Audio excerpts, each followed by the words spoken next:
그동안 우리 사사기의 말씀을 보았습니다. 왕이 없으므로, 이스라엘 왕이 없으므로 자기가 옳은 소견대로 행동했던 그 시대의 모습, 한마디로 어떤 모습이었죠? 지 마음대로. 지 마음대로. 하나님이 왕이 아님을 통해서 자기가 생각하고 판단하는 대로 살았던 시대. 하나님의 말씀이 주어지고 또한 사사를 통해서 하나님의 말씀의 역사가 있을 때는 그나마 돌아온 듯 하였지만, 또 사사가 없으면 또다시 죄를 반복했던 그네들의 모습을 보면서 사사기 시대의 삶이 곧 또 우리들의 삶이었다, 우리가 살아가는 삶의 패턴과 똑같은 그러한 삶이었다라는 것을 우리가 살핀 바 있습니다. 오늘부터는 이제 누가복음, 신약, 저번에는 구약에서니까 이제 신약 시대에 주신 말씀, 누가복음을 통해서 함께 말씀을 나누고자 합니다. 신약에는 복음서가 몇 권이죠? 네 권의 책이 있습니다. 그죠? 4권. 성경에 한 4개 있는데 마태, 마가, 누가, 요한복음입니다. 마태, 마가, 누가는 예수님의 이 공생애를 따라서 활동을, 또 가르침과 여러 가지 공통점을 이렇게 많이 서술했습니다. 시대적 배경도 비슷하고. 그래서 마태, 마가, 누가를 우리는 공관복음이다라고 말을 합니다. 반면에 요한복음은 예수 그리스도의 성육신과 오신 목적을 보다 깊이 있게 가르치고 있기 때문에 영적인 복음서이다라고도 말씀해요. 기독교 교리에 가장 큰 영향을 미친 복음서가 또 요한복음이기도 합니다. 그런데 왜 사복음서를 여러분 이 복음이라고 이름을 붙이게 되었을까요? 왜 복음이다라고 붙이게 되었을까? 본래 이 글은 유앙겔리온, 좋은 소식, 복된 소식이란 그 책 이름을 가지고 있습니다. 그래서 이것을 우리나라 성경을 번역하는 분들이 한자로 번역해서 저자 이름 뒤에 복음을 붙이게 되죠. 마태가 마태복음, 누가복음, 마가복음, 요한복음 이렇게 각각 짓게 됩니다. 그럼 여러분, 이 복음서가 왜 4권이나 필요한 것일까? 여러분들은 한 권이면 되지 왜 4권을 가지고 했을까? 혹시 생각해 보신 적 있습니까? 각각의 복음서는 각기 다른 시대에 다른 지자들이 다른 사람들을 대상으로 이 책을 기록했습니다. 마태는 마태복음을 기록했는데, 이 마태는 그 마태복음을 기록하면서 그 마태복음을 받는 사람의 대상이 누구죠? 주로 유대인들을 위해서 기록을 했습니다. 그리고 마가는 복음서 중에서 가장 먼저 기록한 책이 마가복음이거든요. 그래서 마가는 주로 로마인들을 위해 대상으로 해서 책을 쓰게 되어졌고, 오늘부터 보게 되어질 누가복음은 헬라인, 즉 말씀을 받은 데오빌로 각하를 위해서 쓰여진 책이 누가복음입니다.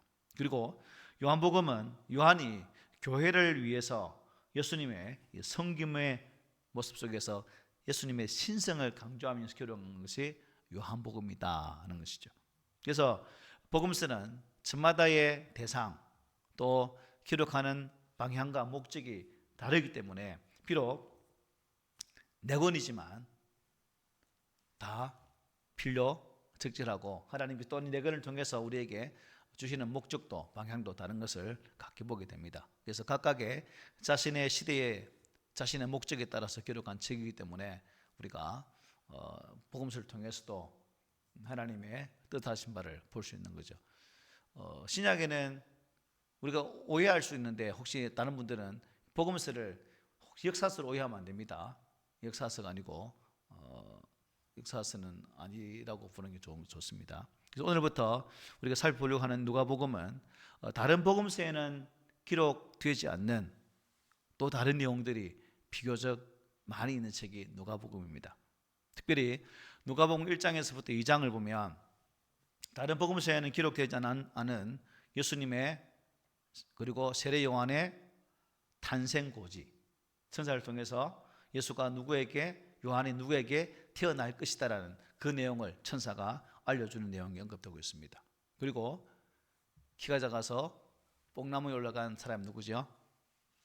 삭개오, 삭개오의 회심의 사건이 누가복음에 기록되어 있고 또 회개한 강도의 내용도 누가복음에만 기록되어 있습니다. 그리고 예수님이 부활한 이후에 저희들 실망해서 엠마오 도상으로 내려간 두 제자 기억납니까? 여러분이 편지 안 간 건 연락 안 가는 거지. 자주 연락 왔던데 두 제자가 내용이 이게 누가복음에도 기록되어 있습니다. 그리고 세리와 바리새인의 기도, 그리고 우리가 잘 아는 나사로와 부자에 대한 내용도 누가복음에 기록되어 있습니다. 그리고 집 나간 누구요? 탕자의 비유가 누가복음에 기록되어 있습니다.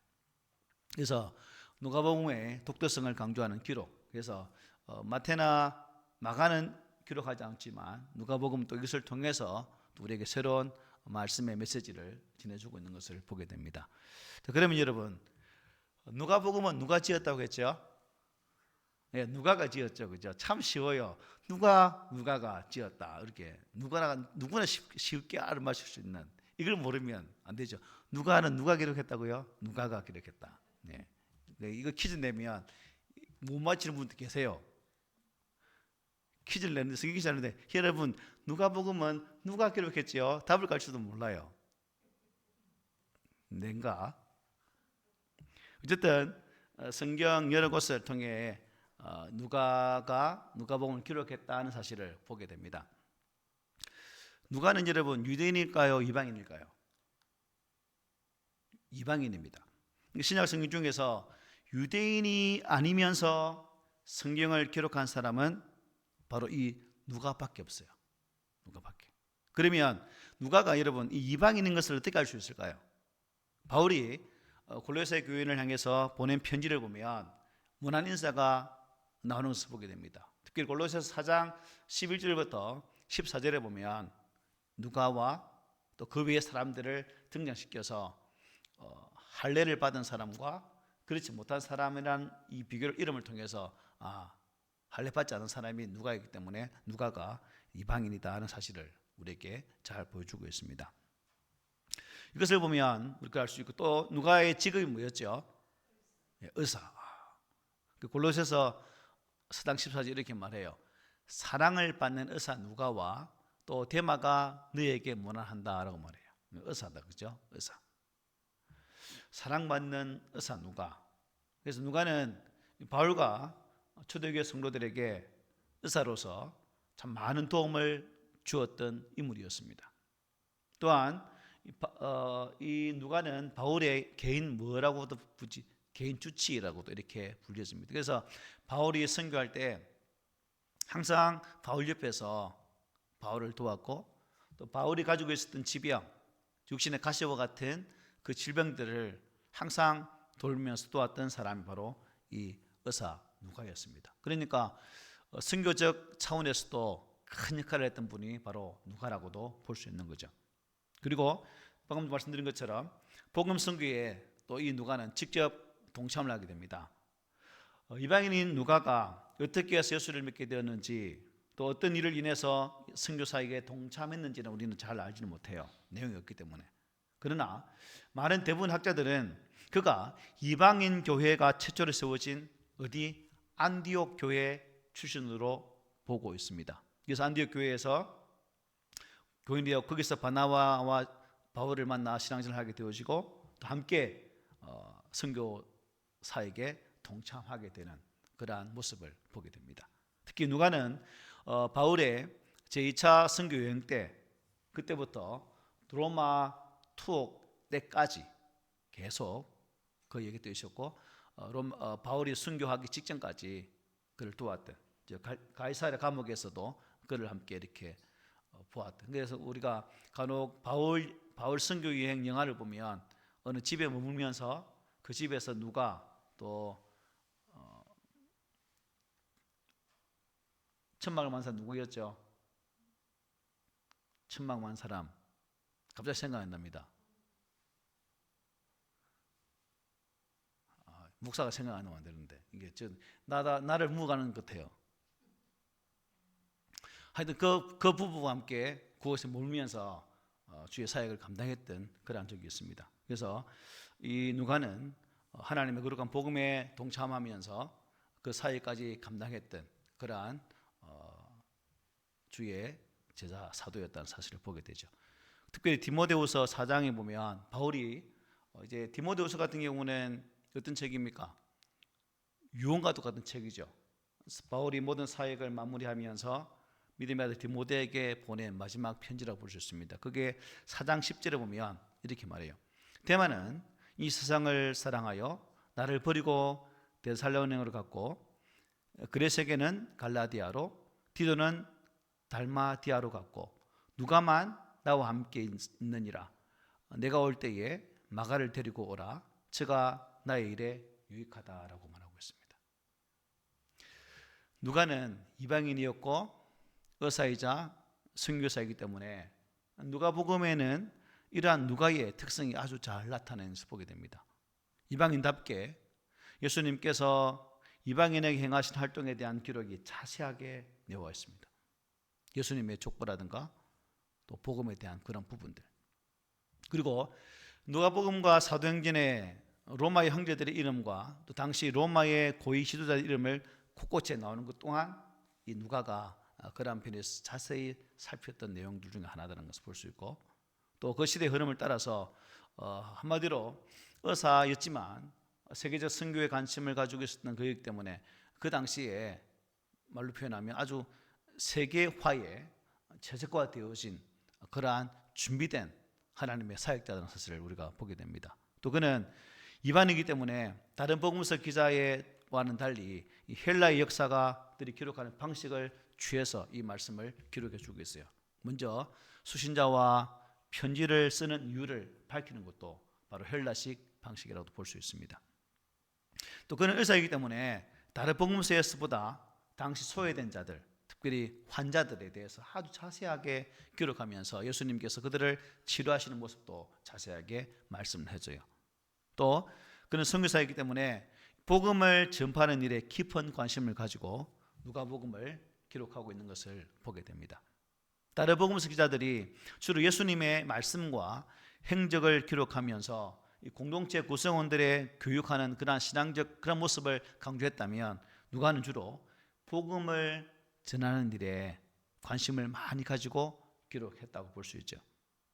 선교적으로 아주 중요한 의미가 가진다는 복음을 전파하다, 또 기쁜 소식을 전파하다라는 그러한 유앙겔리온 마이라는 단어가 이 누가복음에서만 기록되어 있습니다. 그래서 그만큼 누가는 누가복음을 기록함에 있어서 선교적 마인드도 가미해서 이 말씀을 기록했다는 사실을 보게 되죠. 자, 그럼 여러분, 이 누가복음, 이 책은 누굴 위해 썼을까요? 누굴 위해서? 3절에 보면 이렇게 말해요. 그 모든 일을 근원부터 자세히 미루어 살핀 나도 데오빌로 각하에게 차례대로 써보내는 것이 좋은 줄 알았노니. 누구에게요? 데오빌로 각하. 데오빌로, 이 사람 누굴까요? 데오빌로는 말은 하나님이 하나님이란 그 데오와 필로스, 사랑이 겹쳐진 말이거든요. 그래서 어떤 분들은 하나님을 사랑하는 사람이라는 뜻을 갖고 있다라고 해서 하나님을 사랑하는 어떤 무리에 대해서 기록하지 않았을까라고 말하지만, 누가는 그런 오해를 살까봐 이름 뒤에 뭐가 붙였습니까? 카카라는 단어가 있습니다. 무슨 의미예요? 개인에게, 사람에게 보낸 복음서이다라는 것을 분명히 보게 되죠. 데오빌로라는 개인에게 쓴 편지가 이 누가복음일 것이다 라고 보고 있습니다. 그러면 여러분, 저자가 누가이고 이 누가복음을 받는 사람이 데오빌로 각하인데, 이 사실을 가지고, 그런데 여러분, 누가는 이 누가복음 외에 또 뭘 기록하게 되죠? 사도행전을 기록하게 됩니다. 사도행전 1장에 보면 이렇게 기록해 주고 있죠. 데오빌로여, 내가 먼저 쓴 글에는 무릇 예수께서 행하시며 가르치시기를 시작하신부터 그가 택하신 사도들에게 성령으로 명하시고 성천하신 날까지를 기록하였노라고 말해요. 여기에도 역시 데오빌로가 등장하는 것을 보게 되죠. 그리고 먼저 쓴 글, 사도행전에 등장하는 이게 먼저 쓴 글은 무슨 책이에요? 예, 누가복음입니다. 누가복음. 그래서 이 누가복음을 통해서 첫 번째 말을 보내고 두 번째 사도행전을 통해서 또 데오빌로에게 썼다는 사실을 보게 됩니다. 그래서 이 누가복음과 사도행전은 신약 성경에서는 이렇게 딱딱 떨어져 별개책으로 놓여 있지만 한 사람의 손에서 나온 전편과 또 뭐예요?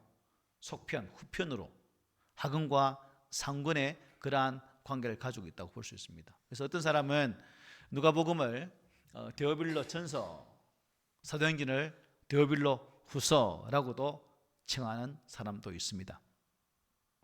누가복음은 이 갈릴리부터 예루살렘까지의 복음 전파의 과정을 쭉 기록했다면 사도행전은 어딜까요? 예루살렘에서부터 로마까지 이르는 복음 전파의 과정을 잘 말씀해 주고 있습니다. 그러니까 누가복음을 예루살렘으로 가는 길이라고 칭한다면 사도행전은 로마로 가는 길이다라고 말할 수 있는 거죠. 오늘 본문에 보면 1절에 이렇게 말하죠. 우리 중에 이루어진 사실에 대하여라고 말합니다. 우리 중에 이루어진 사실, 이 사실은 뭘까요? NIV 성경은 이것을 이렇게 해석합니다. 우리 가운데 성취되어진 일들이라고 말합니다. 자, 그러면 우리 가운데 성취된 일이 뭘까요? 예수님의 십자가와 죽음과 부활 사건을 뜻합니다. 선지자를 통해서 약속되어진 메시아의 오심과 메시아의 고난과 메시아의 죽음과 메시아의 부활 사건이 바로 여기서 말하는 우리 중에 이루어진 사실이라고 누가는 표현을 해주고 있죠. 누가는 이것이 사실인지 어떻게 알 수 있을까? 이어지는 2절 3절 한번 보십시오. 우리 한번 읽어봅시다. 2절 3절 시작. 처음부터 목격자와 말씀에 일꾼된 자들이 전하여 준 그대로 내력을 저술하려고 붓을 든 사람이 많은지라 그 모든 일을 근원부터 자세히 미루어 살핀 나도 데오빌로 각하에게 차례대로 써보내는 것이 좋은 줄 알았노니 라고 말합니다. 누가는 예수님을 직접 목격했을까요? 목격한 사람은 아닙니다. 그러나 이 복음의 역사를 생생하게 목격한 사람들의 뭘 통해서 증언을 통해서 예수 그리스도의 생애와 사역을 아주 자세하게 기록해주고 있죠. 마가도 그 중에 한 사람입니다. 누가는 그 모든 증언과 기록들을 조사하고 수집해서 보면 뭐라 말합니까? 근원부터 자세히 미루어, 즉 자세히 살폈다는 거예요. 처음부터. 누가는 세례 요한의 출생부터 시작해서 예수님의 탄생을 다 살피는, 근원부터 다시 살피는 그런 부분을 가지고 있는 거죠. 누가만큼 복음의 권한을 자세히 기록한 복음서는 없어요. 자세히 미루어 살폈다. 무슨 의미일까요? 철저하게 조사를 했다는 겁니다. 대충 어영부영 막 기록한 것이 아니라 자세하게 정확하게 조사하여서 보았다는 의미입니다. 그래서 이 말씀의 목격자들을 만나보았죠. 그리고 예수 밑에서 수종드렸던 그런 일꾼들도 만나게 되었죠. 또한 예수를 믿음을 통해서 변화되어진 사람들을 만나게 되어짐을 통해서 그들의 생생한 증언을 통해 이 누가복음을 하나하나 기록하게 되었고, 그리고 자신이 직접 이제 바울과 함께 선교하면서 복음의 권세와 능력에 대해서도 누가는 기록을 하게 됩니다. 그 다음에 뭐라 되고 있습니까? 차례대로 썼다. 차례대로. 이것은 뭐 반드시 연대기 순으로 썼다는 것을 의미하기보다는 시간적으로 또한 논리적으로 기술했다라고 보면 되겠습니다. 그래서 읽는 사람을 하여금 이해하기 좋게 이렇게 누가복음을 기록했다라고 볼 수 있겠습니다. 그래서 내린 결론은 뭐예요? 예수님께서 일어난 모든 사건이 지어낸 이야기가 아니라 무엇이라고요? 우리 중에 일어난 무엇이다? 사실이다 라고 말해요. 사실. 허구가 아니라는 거죠. 예수님의 사역이 그냥 의미 없는 것이 아니라 지어낸 이야기가 아니라 역사적 사실인 것을 말씀해 주고 있습니다. 그렇습니다. 우리 예수님의 이 땅에 오심과 십자가의 죽으심과 이 부활 사건은 2000년 전에 이루어진 사건이었습니다. 그러나 그 예수를 믿는 저와 여러분에게는 시간과 공간을 초월해서 어떻게 바꿔야 될까? 오늘 우리 가운데 이루어지는 사실로 이렇게 고백되어야 됩니다.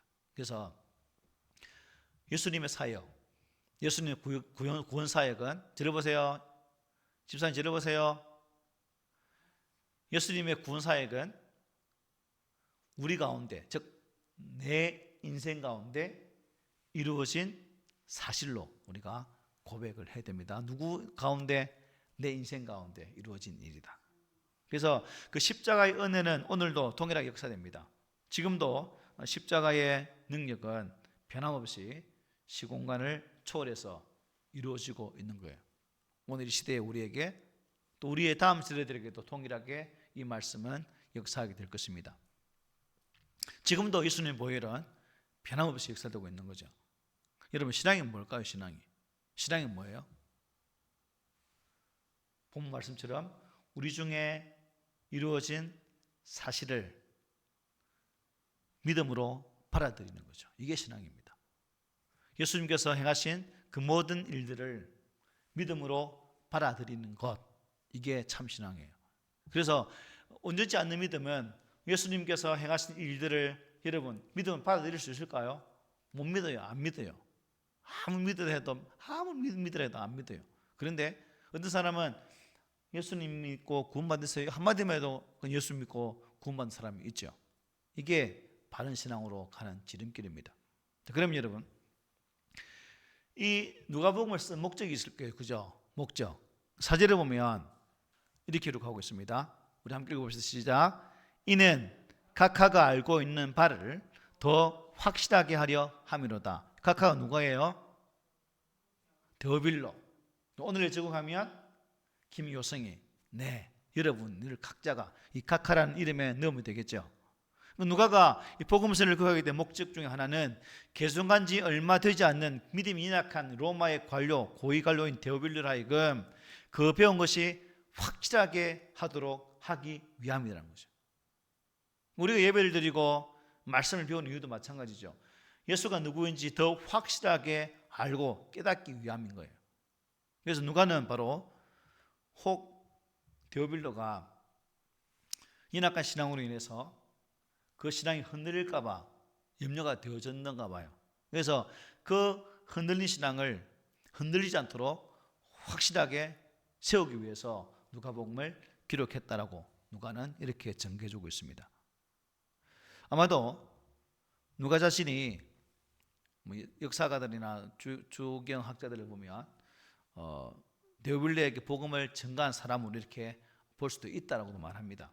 그런데 데오빌로가 믿음에 서지 못하고 이것이 사실일까, 저게 사실일까라고 이렇게 아마 혼란스러워했던 것 같아요. 이 사실을 알았던 누가는 글을 써서 데오빌로 각하에게 더욱 믿음에 확고하도록 이 누가복음을 기록했다는 겁니다. 하나님께서 오늘 저와 여러분들에게 이 말씀을 읽게 하시고 또 말씀을 보게 하심을 통해서 그 말씀 하나를 깨닫게 하시고 배우게 하는 이유가 또 뭐겠습니까? 우리가 흔들리지 않고 바른 신앙 위에 서기를 원하시는 하나님의 뜻이라는 거죠. 우리 주변에는 많은 이단들이 존재하고 비진리가 지금도 우리를 유혹하고 있는 시대에 살고 있습니다. 우리 예수에 대해서, 성경에 대해서, 하나님에 대해서, 또 교회론에 대해서 바로 깨닫지 못하고 바로 알지 못하면 이단들의 한마디 한마디 잘 배워지고 자기들끼리 익숙하게 되어진 그 논리에 빠져서 잘못하면 현혹될 수 있는 거예요. 그러므로 우리는 누가가 데오빌로를 온전한 믿음으로 세우기 위해서 이 누가복음을 기록한 것처럼 우리가 이 누가복음을 보면서도 내가 곧 누가를 통해서 데오빌로의 마음으로 이 말씀을 받는다면 우리 또한 확고한 신앙으로 잘 세워지는 그런 은혜가 이 누가복음을 통해서 나타날 것입니다. 저는 이 누가복음을 준비하면서 어떤 마음이 들었냐면요, 누가복음이 총 몇 장이에요? 26장이거든요. 그런데 이 20장의 긴 장편의 내용을 누구에게요? 한 사람에게 썼다는 겁니다. 그래서 참 누가가 한 영혼을 사랑하는 그 마음, 주님께서 말씀하셨죠. 한 영혼은 천하보다 귀하다 말씀하셨어요. 그래서 이 한 영혼을 바르게 세워서 그 한 영혼의 변화를 말미암아 엄청난 영향을 나타낸다면 복음의 파급 효과는 엄청나게 컸음을 알았기 때문에 이 한 영혼에 집중하고 이 말씀을 지냈을 것으로 보입니다. 데오빌레 카카라면 여러분 직위가 높았겠어요, 낮았겠어요? 우리 대통령 각하해야 하잖아요. 이거 보면 아주 지위가 높은 사람 중에 한 사람이에요. 노예 한 사람에게 복음을 전하는 것보다 이렇게 영향력을 발휘할 수 있는 사람에게 복음을 전해서 그 한 사람이 바르게 쓰면 복음을 더 빠르게 확산할 수 있는 지름길도 합니다. 그래서 누가는 바로 그 마음으로 데오빌레 각하에게 이 누가복음을 기록하게 되었다는 사실입니다. 그래서 참 누가의 마음이 목회자의 마음이 된다면 또 얼마나 좋을까라는 적응점을 찾았어요. 한 영혼을 얻기 위한 끝없는 수고, 목회자가 그래야 되겠죠. 그래서 여러분 기도할 때마다 이 목사가 깨어리지 않도록 계속해서 기도해 주시면 감사하겠습니다. 말씀 마치겠습니다. 예수 그리스도 십자가 사건, 이거는 인류 최대의 사건이었고 또 인류 최대의 가장 기쁜 소식, 가장 복된 소식이었습니다.